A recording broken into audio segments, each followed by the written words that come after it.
Hello guys and welcome back to F1 2016 for part 3 of season 2 here on F1 2016 career mode. So, let's see now research development. As you can see, before I go there, driver standings, we are 5th and 18 points behind Max Verstappen, actually the leader, Dan Ricciardo, and 9 points behind Max Verstappen, and we are 18 points behind Kimi Raikkonen and 17 points behind Lewis Hamilton. So it's all looking very good in the driver standings. One good result here in Sochi and we could be up with the leaders of this table. So I'm not asking for a lot. We're still the 3rd fastest car on the field, but it's not really that how should I tell it to you, the Red Bulls are still a long way ahead, and I'm not really looking forward to beating them straight away. I want to upgrade the car, be as steady as possible, get us as many points as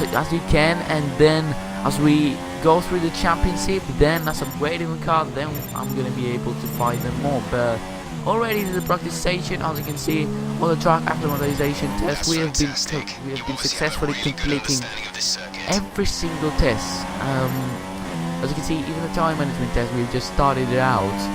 We're doing pretty well. Like, I remember from season 1, we were terrible in the time management test. So I just can't speak today, but I remember like Australia, Bahrain, it was the only test that I could do, including also the qualifying pace test. So you just clearly see my improvement as a player in this game. Oh my god, I hate the Salt Road. I'm really sorry about that, but we've already succeeded. We've achieved the target score, which was 80 points. And I just pretty much gave up on this lap. I've done a red lap and we successfully did that. But now qualifying pace test, we've done a fast sector 1, 2/10 faster. I was always good in sector 1, then in sector 2 I was losing just a bit of time, and then in sector 3 it was an accident, it was an absolutely catastrophe. So we didn't make it in the lap 1, which was very bad to see. We also we were also in the same way in lap 2, just a little bit faster, but once again we couldn't make it. Like, this time it was 4/10, last time it was 5/10, and I was like, let's gain 3/10 in the last lap. So I tried to gain those tenths in that lap, but it just didn't really work out for us well. But then I went through the second sector, and every time I was going through the back straight, I was actually minus on the time delta, but this time I was positive, so I was also positive. My lap was also positive, so you could actually, with a good third sector, make it. And as you go through the last sector, just for some thousandths of a second, we actually complete the qualifying pace test. So the estimated position is 5th, as you can possibly see. But going back into the garage, there are all the results. Perfect in the track acclimatization test, perfect in the tire management test. We have completed the qualifying pace test, which is very good to see. But yeah, as you can see, we got some really good resource points. Alright, thank you, Jeff. I just paused the audio, I'm sorry. Yeah, back into the garage, the paddock. I'm sorry about that. We actually have 1,330 resource points. So, how are we going to spend them? Wisely. I was thinking about doing the downforce upgrade, but then I felt like chassis is gonna give us more speed, so we have a chassis upgrade, chassis weight upgrade. So that's gonna actually put us possibly for the next race in Spain. We're gonna be the 2nd fastest car, and if we actually after that, I'm going to upgrade the fuel efficiency and the drag upgrade. So yeah, let's go into qualifying. Hope we can do well. We're about to be joining the action down in the pit lane as the cars get ready to embark on their qualifying runs. This is the kind of track that eats rear tyres for breakfast, or so I'm told by more experienced drivers than myself. No matter how good a driver is at managing their throttle application to limit rear slip, they can't always overcome a car that's inherently bad at looking after its rear tyres. Here we have a lot of low-speed corner exits, which means a whole load of energy, heat and tyre wear. So here we are, guys, ready for the qualifying session of the Russian Grand Prix. We're just gonna get out and try and do some very good laps. But I've actually done quite a lot of laps. Coming across the line right now, we are actually in P11. But of course I've gone for one more lap.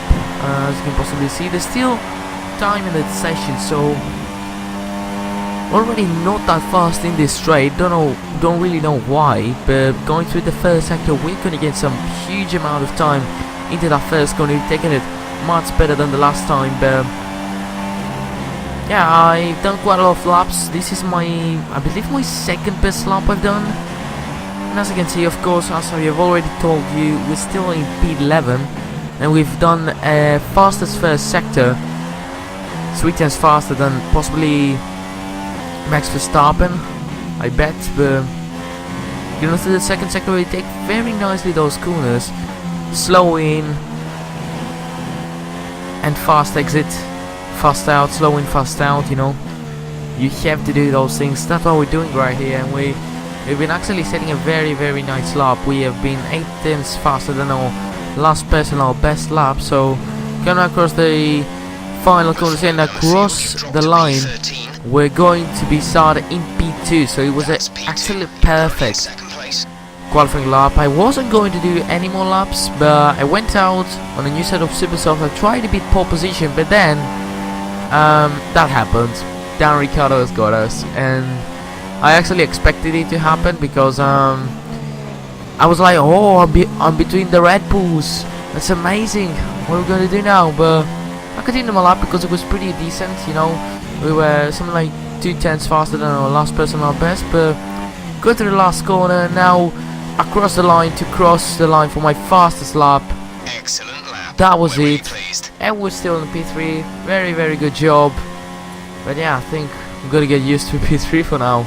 The grid is all set then for the race tomorrow. But before we go, let's quickly remind ourselves of our top 3, who are Verstappen, Ricciardo and Renault. With qualifying complete, all that remains is the main event. We'll be live and uninterrupted for the Grand Prix tomorrow, so make sure you join us then. Well, what I can say is that if I had time to put on a new set of super softs, we could actually we could have actually got Daniel Ricciardo. You know, it's just 1/10, so it's like qualifying pace is not that big, so I expect race pace to be like 0 difference. So let's go into the race and hope we have a good start. And yeah, let's go into the race. Welcome one and all to the Russian Grand Prix. We're just a stone's throw from the Georgian border here at Sochi as we get ready to begin the race that served up an absolute cracker back in 2015.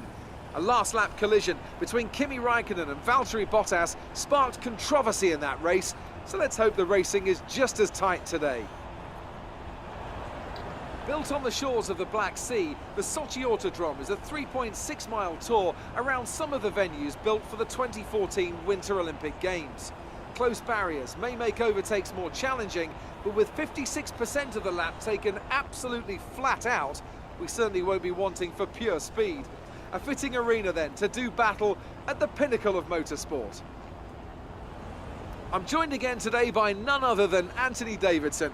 Tell me, Ant, obviously there's a lot of development work that goes on with these cars between the races. You've been both a test driver and a race driver. What differences are there in the way you approach those roles? Interesting question, Crofty. They're two very different mindsets. I mean, when I tested for BAR, we had full in-season testing. Well then, after an exciting qualifying session yesterday... Well, you are saying the same things every single race when it just pulls you down. But here we are on the grid of the Russian Grand Prix, starting for P3. And as we already know, we have the pace to fight with the Red Bulls. It's going to be pretty hard. It's going to be also some strategies going to play on. You know, a safety car, something would happen, and you could change up our strategy. But for now, it's just a one-stop, pretty typical. And yeah, seems like a very easy strategy because tire wear here in Russia is just there's no tire wear apparently. But let's pretty much get ready for the race, guys, and get ready, formation lap, more tires, and let's get ready for the start, guys, pretty much. We need to stay in formation and start bringing the car up to temperature. tyres and work the brakes. We want them nice and warm by the end of the lap. Ready for the start of this Grand Prix, guys. It's 5 lights. And it's lights out, I don't know where we go. That took quite a while for the light to go off, but got off to a very good start. Better start than Daniel Ricciardo. And we're gonna try and get possibly also Max Verstappen around the outside into turn 1. He's got better top speed. No, we actually have the better top speed. But into turn 1, we have the inside line. He just backs off at it, and we're into P1.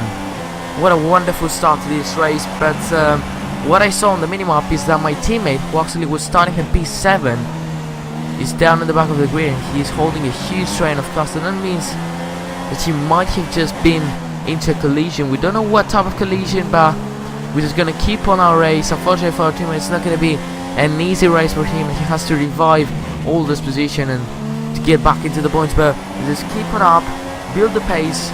And lap 5 as we're going in here, I just can't hold a lot. The Red Bulls, Dan Ricciardo camps in and tries to overtake us, but Max Verstappen is going also down the inside. Just leaves me no space available to go back around the outside of Dan Ricciardo, but we're gonna try and get back Max Verstappen down the inside into this corner, but Dan Ricciardo just seems to have so much better pace than me. That's gonna give him the lead right here. I'm gonna try and stick with him, but it's gonna be pretty hard. Lap 8, Dan Ricciardo has gone away, but we have still Max Verstappen on our back, but Nico Hulkenberg has withdrawn from the race, and that's gonna bring out the safety car. So that means we're now going to catch up with Dan Ricciardo, and also Max Verstappen cannot attack us. So the strategy available, and look what I'm gonna do. Look what I am going to do. Because I'm afraid of the tower, I'm gonna go on for a set of mediums. I know it sounds terrible, because you're gonna be like, oh, the tower is not that bad, you know, here in Russia. Yeah, I know that. I've already told you that in the start of the race, but remember what happened in Bahrain. Just remember. Do you really want to see something like that happening again? Because I don't. That's why we're on the mediums. I know Verstappen and all the other AI cars are gonna go on the softs, but I feel very safe with those medium tires, and that's what I'm gonna do to try and make my race safe. I know I'm not gonna have the same pace as the AI. I know I might lose victory, but I'm not gonna lose everything with a puncher in the last lap. You know what I mean? But yeah, we caught up with the safety car queue pretty much, and all the AA cars are coming in this lap, including Rosberg, Ricciardo and Perez, if I'm correct. And pretty much we're just going into the lead now. We're coming up to the safety car now. But yeah, they've lost quite a lot of time by entering the pits on this lap.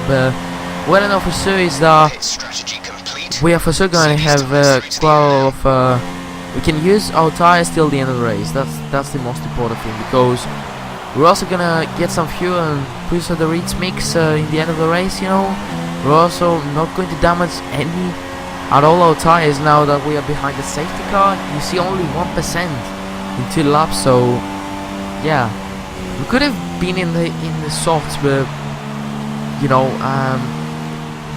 I've already told you that I'm not feeling safe with the softs, but safety car is coming in, and we saw the race is gonna happen very soon. And there you go, green flag.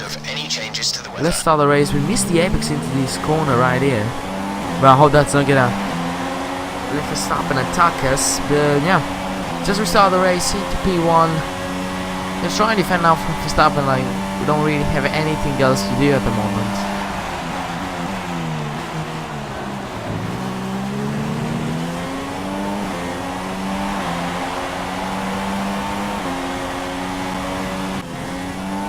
Lap 13, and here comes Verstappen. We got a bad exit into that corner before the back straight. Verstappen comes and gets it. Bottas is also coming next behind Verstappen. He's going to change line to the inside line. There's also Hamilton behind me. We're going to hold it up, hold it on into the outside line, but now in terms of the inside, we're still side by side with Max Verstappen. He's gonna hold it around the outside, possibly into that section. We squeeze him off a little bit, stay into P1. Great battle in this lap. But we hold it into P1, which is the most crucial thing. Lap 15, there's a yellow flag behind. I don't really know why. But we missed this apex. But there's another safety car. Watch your delta. Make sure you keep it positive as we catch Well, the now for sure I could have gone in for the soft, but Drop how would I speed. know that Delta there is would be too low two and we'll risk safety a penalty. cars? Slow your pace immediately.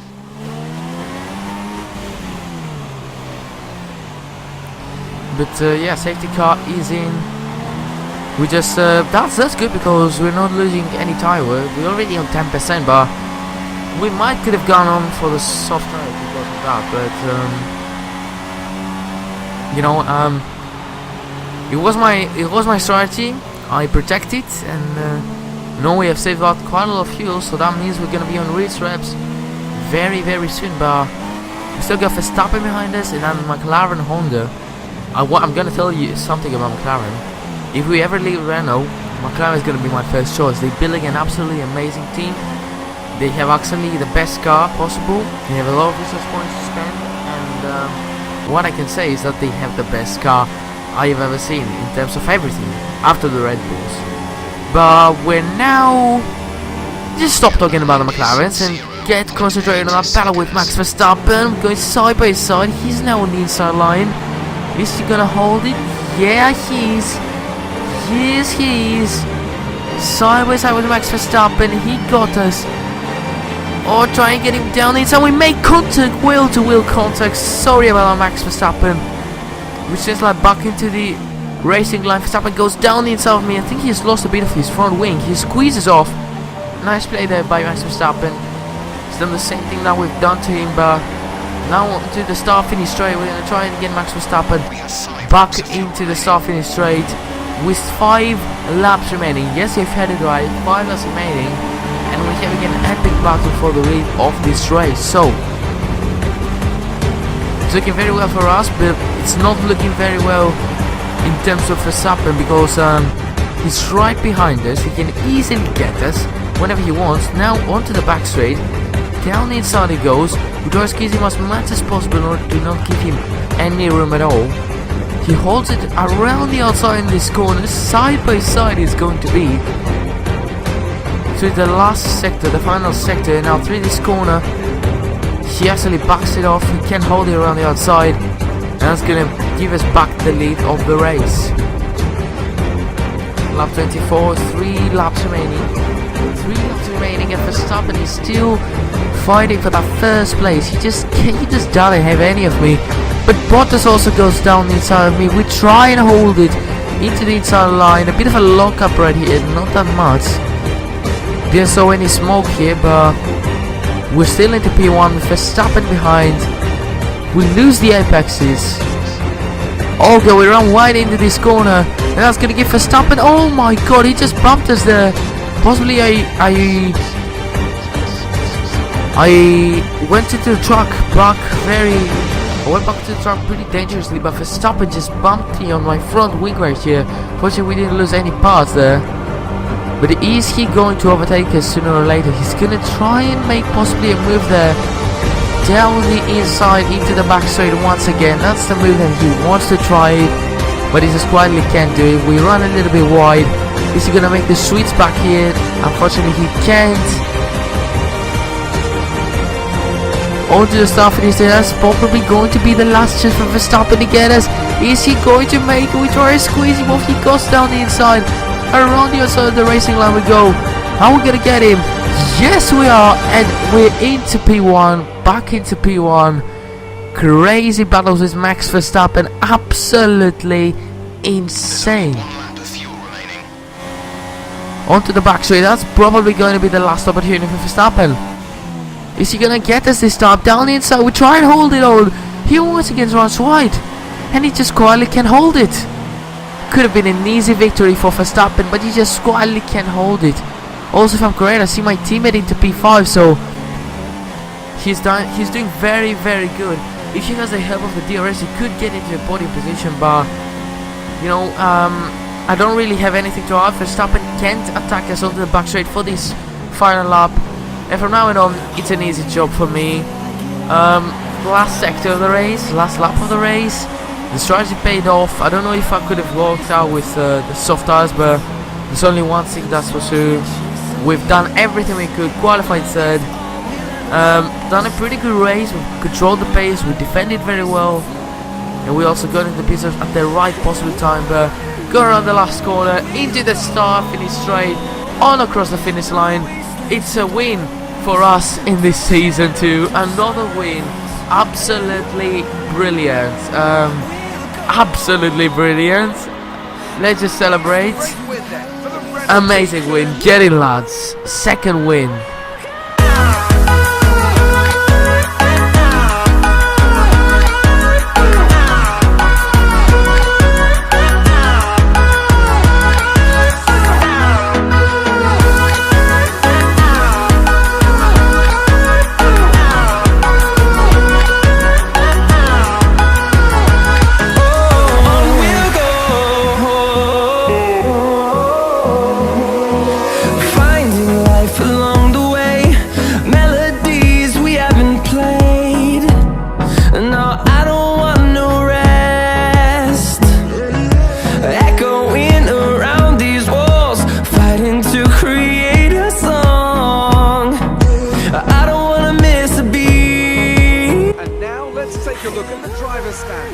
Max Verstappen takes over the lead of the Drivers' Championship after that excellent result. And now I'd like to ask you, Anthony Davidson, who was your driver of the day? Well, it's a difficult decision for sure, but I'm going to say Pascal Wehrlein. We've been seeing his talent elsewhere for a while now, and it's good to see him making the same kind of impact in Formula One. And now let's take a look at the Constructors' standings.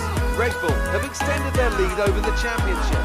Meanwhile, Renault move up the table with another strong performance this weekend. There'll be plenty more twists and turns to come this season. I hope you can join us at the next race to see just who will come out on top. So, what can I say? Awesome win. I really enjoyed driving around the track, you know, with setting good laps. Also, I have set probably the second fastest lap of this race because Daniel has set the fastest lap of the race, but I see my teammate finished on P5 after a huge collision in his head, but only if he wouldn't have that collision, which we still don't know what it was, but only if he wouldn't have that collision, she could have finished in P3 because she actually started ahead of Bottas and Fernando Alonso, but on the driver standings right now, we're in P2. We can hear that right. Only 2 points behind Max Verstappen after a terrible start to the season. Not even racing in Australia, and not even not even taking points onto Bahrain. That's an absolutely superb return onto the championship.